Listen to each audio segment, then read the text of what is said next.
இணைந்து கொண்டிருக்கின்றோம் வணக்கம் தமிழ் நிகழ்ச்சியின் வாயிலாக. நிகழ்ச்சியிலே இன்றைய தலைப்பு பகுதியிலே என்ன விடயம் பற்றி பேச போன்றோம் என்று சொன்னால், நாங்கள் ஒவ்வொருவரும் எல்லாவற்றுக்கும் நேரம் ஒதுக்குகின்றோம். எங்களுடைய தனிப்பட்ட தேவைகளுக்கு நேரம் ஒதுக்குகின்றோம். அது மாத்திரமில்லாமல் நாங்கள் என்ன எல்லாத்துக்கும் நேரம் ஒதுக்க விரும்புகின்றோமோ அதற்கெல்லாம் பார்த்து பார்த்து எங்களுடைய நேரத்தை செலவழித்துக் கொண்டிருக்கின்றோம்.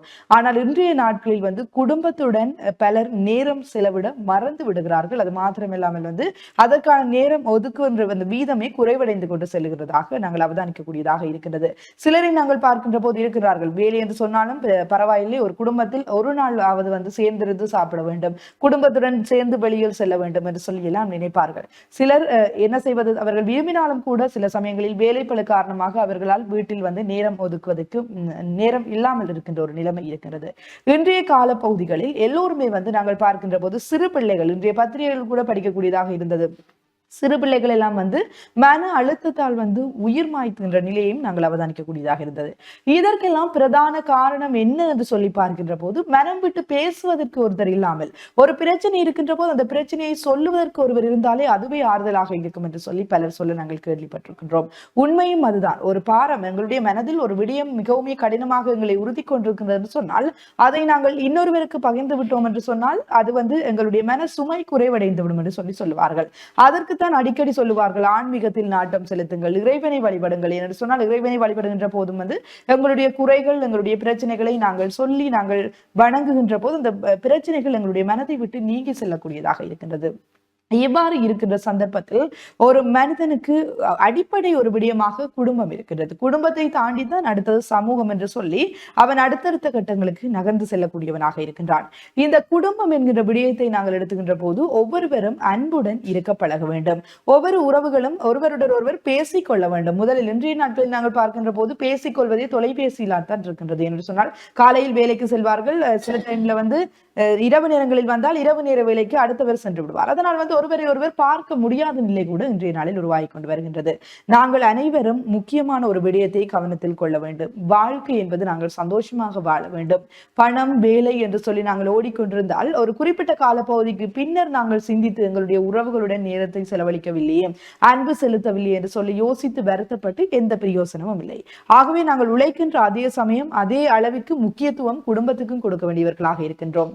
நாங்கள் சந்தோஷமாக பெற்றோர்களாக இருந்தால் பிள்ளைகளிடம் இருந்து ஒரு நாள் ஒரு குறிப்பிட்ட நேரம் பேசுங்கள் என்று, பாடசாலையில் என்ன நிகழ்ந்தது, அது மாத்திரமில்லாமல் வாழ்க்கையில் அடுத்தடுத்து அவருடைய விருப்பம் என்ன என்பதை நீங்கள் கதைத்துக் கொள்ளுங்கள், கேட்டுக்கொள்ளுங்கள். மாறாக எந்த ஒரு விடயங்களையும் பிள்ளைகள் மேல் திணிக்காதீர்கள். இந்த விடயத்தை தான் நீ செய்ய வேண்டும் என்று சொல்லி திணிக்கின்ற போதுதான் பிள்ளைக்கு அடுத்தடுத்த கட்டங்களில் செல்வதற்கு மிகவும் கடினமான ஒரு நிலை இருக்கின்றது. அதுபோல பிள்ளைகளும் அவ்வாறுதான். பெற்றோர்களிடம் அனைத்து விடயங்களையும் பகிர்ந்து கொள்ளுங்கள். அன்பை தேடி வெளியில் நாங்கள் என்ன செய்கின்றோம், பலரை பார்க்கின்ற போது அன்பை தேடி வெளியில் அலைவார்கள். யார் என்று தெரியாதவர்களிடம் அன்பை பகிர்ந்து கொள்ள நினைக்கின்ற போதுதான் அது அடுத்தடுத்த கட்டங்களில் அவர்களுடைய வாழ்க்கையை சிதைக்கின்ற ஒரு நிலையாக மாறிவிடுகிறது. ஆகவே என்ன செய்ய வேண்டும் என்று சொன்னால், குடும்பத்துடன் கலந்துரையாடுங்கள். எங்களுக்கு உண்மையான அன்பை தரக்கூடிய ஒரு இடம் என்று சொன்னால் அது குடும்பம் என்று நாங்கள் சொல்லிக் கொள்ள முடியும். ஒவ்வொருவருக்கும் ஒவ்வொருவருடைய குடும்பமும் மிக மிக முக்கியமான ஒரு விடயமாக இருக்கின்றது. நேரத்தை செலவழியுங்கள். அவர்களுக்காக முடிந்தவரை உங்களுடைய நேரத்தை செலவழியுங்கள்.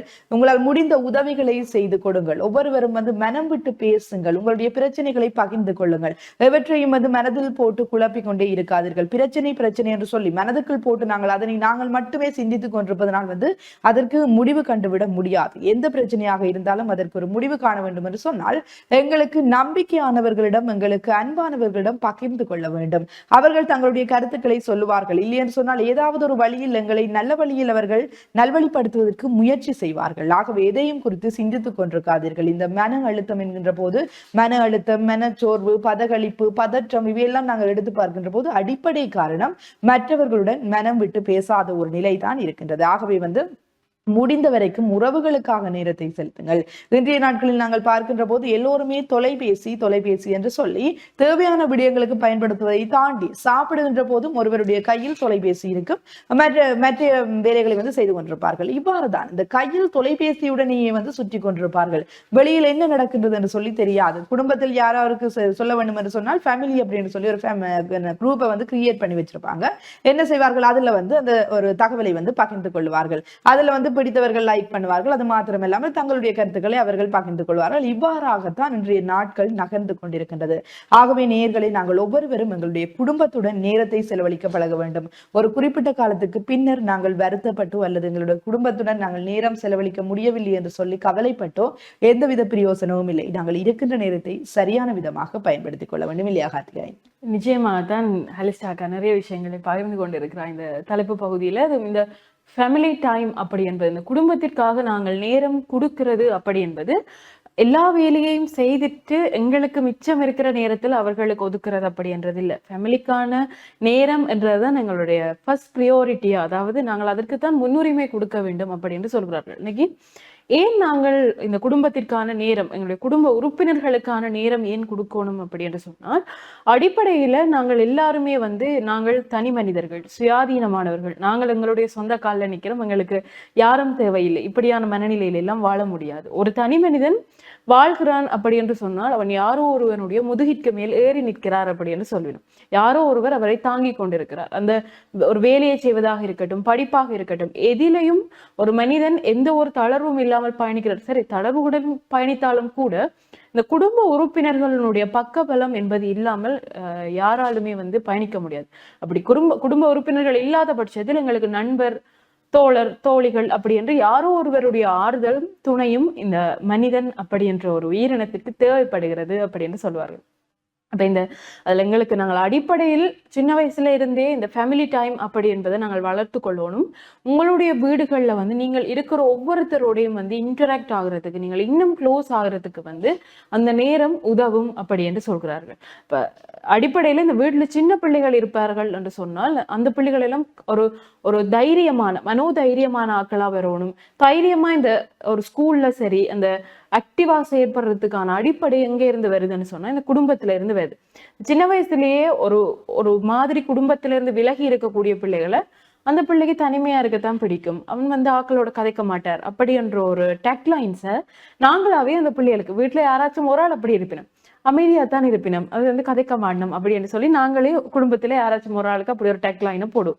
ஆனா அதே நபரை பார்க்கக்குள்ள ஃப்ரெண்ட்ஸோட நல்லா சிரிச்சு கதைக்கக்கூடிய ஆளாயும் நல்லா என்ஜாய் பண்ணக்கூடிய ஒரு ஆளாயும் இருக்கும். அப்ப அதே குடும்பத்துல முடியலைன்னா அவர்களுக்கான அந்த ஸ்பேஸை குடும்பத்துல நாங்கள் கொடுக்கல. அவர்கள் எப்படி பழகுவார்கள் என்றது, அது அமைதியாவே இருக்கும் அப்படி என்று காலத்திற்கும் அந்த வீட்டுல அமைதியாவே நாங்களாவே அந்த பிள்ளைய அமைதியாக்கிடும் அப்படின்ற மாதிரி எல்லா பிள்ளைகளும் வீட்டுல இருக்கக்கூடிய அட்லீஸ்ட் அம்மா அப்பாவோடையாச்சும் நல்லா கதைக்கக்கூடிய அவர்களுடைய பிரச்சனைகளை, ஒரு நாள்ல எங்களுக்கு நல்ல விஷயமும் நடக்கலாம், கூடாத விஷயமும் நடக்கலாம், கெட்டதாயும் நடக்கலாம். அப்ப பிள்ளைகள் பேரண்ட்ஸ்கிட்ட சொல்லணும் அப்படின்றதை எதிர்பார்க்கக்கூடிய பேரண்ட்ஸ் பிள்ளைகளையும் இருத்தி என்னுடைய நாள்ல இன்றைக்கு நான் இப்படி ஒரு விஷயத்த அச்சீவ் பண்ணேன், அப்பாவோ அம்மாவோ இன்றைக்கு நான் வேலைக்கு போனா, இன்றைக்கு நான் கோயிலுக்கு போனான் அப்படின்ற ஒரு விஷயத்த சொல்லணும். அதே எங்களுக்கு நடந்திருக்கக்கூடிய லோவான விஷயங்களையும் நாங்கள் பிள்ளைகளோட பகிர்ந்து கொள்ளலாம். இப்ப அம்மாக்கு இன்னைக்கு இல்லாம இருந்தது, அப்பாவுக்கு இப்படி இருந்தது, வீட்டுல இன்னைக்கு சமைக்கக்குள்ள இப்படியான பிரச்சனைகள் வந்தது என்று நாங்களும் பிள்ளைகளோட அதை பகிர்ந்து கொள்றதுக்கு தயாராக இருக்கக்குள்ளதான் அவர்களுக்கு நம்பிக்கை என்ற ஒரு விஷயத்தை நாங்கள் அங்க கொடுக்குறோம். அம்மா அப்பாவும் தங்களோட கஷ்டத்தை எங்களோட பகிர்ந்து கொள்கிறார்கள் என்ற பட்சத்தில் ஒரு கட்டத்துல அவர்களும் தங்களுடைய பிரச்சனைகளை பகிர்ந்து கொள்ளக்கூடியதாக உண்டாக இருக்கும். நல்ல விஷயங்களை பகிர்ந்து கொள்றதுன்றதை தாண்டி இந்த இன்றைய காலத்துல பிள்ளைகள் அவர்களுக்கு நடக்கக்கூடிய இந்த லோவான விஷயங்கள், பேடான விஷயங்களை கட்டாயம் பேரண்ட்ஸோட பகிர்ந்து கொள்ள வேண்டும். ஏனென்றால் ஒன்று வெளி உலகம், இந்த சமூகம் எப்படி இருக்கிறது என்கின்றதை பார்க்க, இன்றைக்கு செய்திகளை பார்க்க உண்மையில் அவ்வளவு ஒரு மன உளைச்சல், எங்களையே மன உளைச்சலுக்கு உள்ளாக்கக்கூடிய ஒன்றாக இருக்கிறது. 7ஆம் ஆண்டு படிக்கக்கூடிய ஒரு பிள்ளை மன உளைச்சலால இறந்திருக்கிறது அப்படின்றது. ஒரு பல்கலைக்கழக மாணவன் இந்த சமுதாயத்தில் தற்கொலை செய்து கொண்டிருக்கிறார் என்று சொன்னார். யாரோ ஒருவரிடம் நம்பகரமாக அந்த விடயங்களை பகிர்ந்து கொள்ளக்கூடியதாக இருக்கும். நாங்கள் எல்லாம் என்ன செய்யறோம்னா நண்பர்களிடம் சொல்லுவோம், இல்லாட்டி நண்பர்களும் எங்கள்கிட்ட சொல்லுவார்கள். உண்மையிலேயே இந்த ஃப்ரெண்ட் சோன்ன்றது எப்படி இருக்கும் என்றால், நாங்கள் கஷ்டத்தை போய் சொன்னாலும் எங்களை நக்கல் அடிக்கக்கூடிய மாதிரி அது ஒரு சந்தோஷமான விஷயம். இப்படித்தான் நண்பர்கள் இருப்பார்கள். கஷ்டம் என்று சொன்னாலும் எங்களுக்கு ஆறுதலாயும் இருப்பார்கள், அதை நக்கல் அடிச்சு பார்க்கக்கூடிய ஒன்றாகவும் இருப்பார்கள். ஆனால் பிள்ளைகளுடைய பிரச்சனைகளை பெற்றோர் பார்க்கக்கூடிய பார்வை என்பது இந்த சமுதாயத்தில் நண்பர்களாக இருக்கட்டும், யாராக இருக்கட்டும், எல்லாருடைய பார்வையிலும் அது ஒரு வித்தியாசமான பார்வையாகத்தான் இருக்கும். எப்படி அந்த பிள்ளை பாதுகாப்பா இருக்கும், எப்படி அந்த பிள்ளைகளை நாங்கள் பாதுகாக்கலாம் என்ற பார்வை. அப்ப அவர்களுடைய பிரச்சனைகள் எல்லாம் உங்களுக்கு தெரிய வேண்டும். அவர்கள் இன்றைய நாளில் என்ன செய்தார்கள் என்பதெல்லாம் உங்களுக்கு தெரியணும். அவர்களுக்கு என்னென்ன ஏற்பாட்டு இருக்கிறது என்றதெல்லாம் உங்களுக்கு தெரியணும் என்று சொன்னால் நீங்கள் இருத்தி வச்சு அவர்களோட கதைக்கணும். அதுக்காண்டி வலுக்கட்டாயமா இருக்கக்கூடாது. அந்த நேரத்தை நீங்கள் உருவாக்க வேண்டும் அப்படின்னு சொல்கிறார்கள். அப்ப எப்படி இந்த நேரத்தை உருவாக்கலாம் என்று சொன்னால், ஒன்று ஃப்ரீ டைம் கிடைக்கக்குள்ள நீங்க ஸ்டோரி, அதான் இந்த உங்களுடைய வாழ்க்கையில் நடந்த விஷயங்களை பரிமாறிக்கொள்ளலாம். அல்லது வீக்ல ஒருக்காவோ அல்லது 2 தரமோ சினிமா பார்க்கிறதுக்கான வாய்ப்புகளை உருவாக்கி கொள்ளுங்கள் வீட்டில் இருக்கைக்குள்ளே. நாங்கள் எல்லாம் என்ன, இந்த தெரிவு செய்யப்பட்ட படங்கள் அல்லது டிவில போற படங்களை சத்தமே போடாம இருந்து பாக்குறது, அதுக்குள்ளேயே லஞ்ச் டைம் டின்னர் டைம் எல்லாம் அதுக்குள்ளேயே முடிச்சுட்டு படம் பார்த்தாச்சு அப்படின்றது. குடும்பமாக இருந்து சேர்ந்து ஒரு திரைப்படத்தை பாருங்கள். அப்படி ஒரு நேரத்தை உருவாக்கி கொள்ளுங்கள் உங்களுடைய குடும்பத்துடன் அப்படி என்று சொல்கிறார்கள். அந்த நேரம் காலப்போக்கில் இது குடும்பத்துடன் நாங்கள் நேரம் செலவழிக்க வேண்டும் அப்படின்ற ஒரு மனநிலையை சிறுவர்களுக்கு உருவாக்கும். அப்படி அதையும் தாண்டி இந்த சாப்பிடுகின்ற பொழுது ஒன்றாக இருந்து சாப்பிட வேண்டும் அப்படின்ற ஒரு பழக்கம். இன்றைக்கு யார என்ன நேரம் வீட்டை வரையினமோ அப்ப சாப்பிட்டுட்டு எல்லாரும் தங்கட வேலையை பார்க்கிற மாதிரி தான் இன்றைய கலாச்சாரங்கள் உருவாகி இருக்கிறது. அடிப்படையில் இந்த குடும்பத்திற்கான நேரம் ஏன் கொடுக்கவில்லை அப்படி என்று பொதுவளவில் எல்லாரிடம் கேட்கின்ற பொழுது எல்லாருமே சொன்ன விஷயம், இந்த ஒர்க் லைஃபையும் ஃபேமிலியையும் பேலன்ஸ் பண்ண முடியாமல் இருக்குது. வேலைக்கு ஒரு நேரத்தை நாங்கள் கொடுத்து ஓடுறோம், அதே மாதிரி இந்த ஃபேமிலிக்கு ஒரு நேரத்தை கொடுக்க முடியாமல் இருக்குது அப்படின்றதான் பலரும் சொல்லக்கூடிய ஒரு விஷயமாக இருக்குது. ஆனால் ஒரு கட்டத்தில் அந்த வீட்டிலிருந்து யாரோ ஒருவர் படிக்கிறதுக்காக வெளியூருக்கு போனாலோ இல்ல அந்த நபரை நாங்கள் இனி பார்க்க முடியாது என்ற ஒரு சந்தர்ப்பத்தில் தான் ஒர்க் லைஃபை விட இந்த ஃபேமிலி லைஃப்ன்றது, இந்த ஃபேமிலிக்கான நாங்கள் கொடுக்கக்கூடிய இந்த இம்பார்ட்டன்ட் அப்படின்றது எவ்வளவு முக்கியமான ஒரு நேரம் அப்படின்றது எங்களுக்கு அந்த நேரங்கள்ல தான் தெரியக்கூடிய மாதிரி இருக்கும். அதுலயும் குறிப்பாக யாரோ ஒரு நபர் எங்களை வீட்டுல நீ இல்லை அப்படின்ற பட்சத்துல நான் அண்டைக்கு வீட்டை தான் இருந்த நான் அவையோட இருந்து கதைச்சிருக்கலாமே, மனசுக்குள்ளவே என்ன யோசிச்சிருப்பேன், இதெல்லாம் நான் தெரிஞ்சு கொண்டிருக்கலாமே இப்படின்ற எண்ணங்கள் எல்லாம் உங்களுக்கு பிறகுதான் உருவாகும். ஆனால் பிரயோசனமே இல்லை. அந்த போன பஸ்ஸுக்கு நாங்கள் அந்த ஊர்ல எங்களுடைய பேச்சு வழக்கில் இருக்கக்கூடிய கதை மாதிரி, போன பஸ்ஸுக்கு கைகாட்டி பிரயோசனம் இல்லைன்ற மாதிரி காலம் நாங்கள் எப்படி ஓடிக்கொண்டிருக்கிறோமோ அதே மாதிரி எங்களுடைய நேரங்களும் ஓடிக்கொண்டிருக்கிறது. எங்களை விட ஸ்பீடா ஓடிக்கொண்டிருக்குது. இன்றைக்கு வருடம் பிறந்து 5 மாதங்கள் ஆயிட்டுது.